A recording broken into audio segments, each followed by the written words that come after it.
नृत्य करने वाली 12 राजकुमारियों की कहानी। एक समय की बात है, किसी देश में एक राजा राज किया करता था। उसकी 12 राजकुमारियां थीं, जिनसे वह अपनी जान से ज़्यादा प्यार करता था। यही वजह थी कि राजा को सभी राजकुमारियों की सुरक्षा की बहुत चिंता रहती थी। राजकुमारियों के प्रति प्यार और चिंता के कारण राजा ने सभी राजकुमारियों के सोने का इंतजाम एक ही कक्ष में कर रखा था। राजा के सोने के बाद सभी राजकुमारियों के कक्ष के बाहर ताला लगा दिया जाता था। इसके बावजूद हर रात राजकुमारियां नए जूते पहनकर सोती थीं और अगली सुबह उनके जूते घिसे और फटे मिलते थे। सभी राजकुमारियों के रात भर कक्ष में रहने के बावजूद अगले दिन उनके जूते घिसे और फटे मिलना राजा को भी काफ़ी हैरान कर देता था। राजा ने इस बात की जानकारी के लिए कई प्रकार के प्रयास किए, लेकिन फिर भी इस रहस्य से पर्दा नहीं उठ सका कि हर सुबह राजकुमारियों के नए जूते फटे और घिसे क्यों मिलते हैं। इस सच्चाई का पता लगाने के लिए एक दिन राजा ने घोषणा करवा दी कि जो भी राजकुमारियों के इस रहस्य के बारे में जानकारी देगा, उसका विवाह राजा उस व्यक्ति की पसंद की अपनी किसी भी एक बेटी के साथ करवा देगा। विवाह के साथ ही उस व्यक्ति को भविष्य में राज्य का राजा भी बनाया जाएगा। इस प्रकार की घोषणा सुनकर कई राजकुमारों ने प्रयास किया, लेकिन सभी असफल रहे। एक दिन उस राज्य से एक बहुत छोटे देश का राजकुमार गुजर रहा था, जो किसी राजा के हाथों अपना राज्य गंवा चुका था।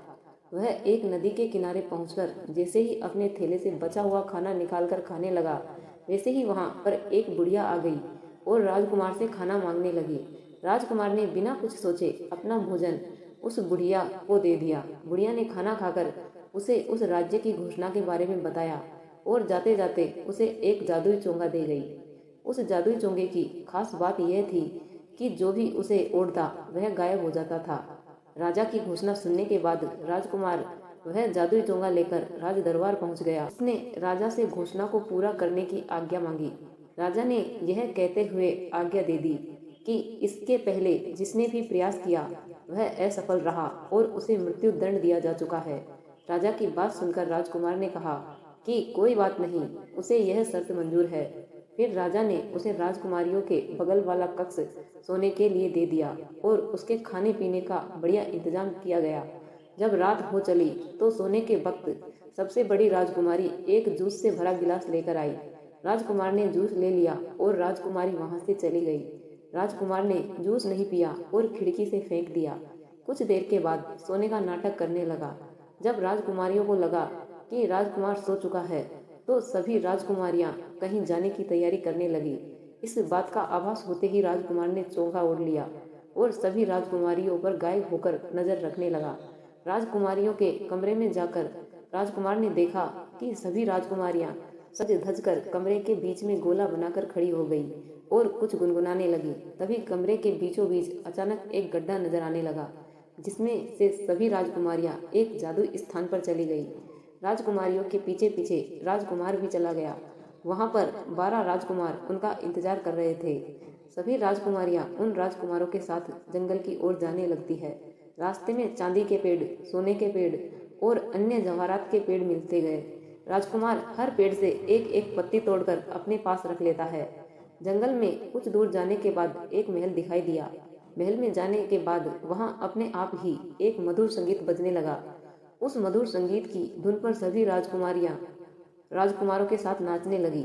उस धुन पर वह राजकुमार भी झूमने लगा। वे सभी वहां पर सुबह होने के पहले तक नाचते रहे और सुबह होने के पहले ही वहां से चले गए।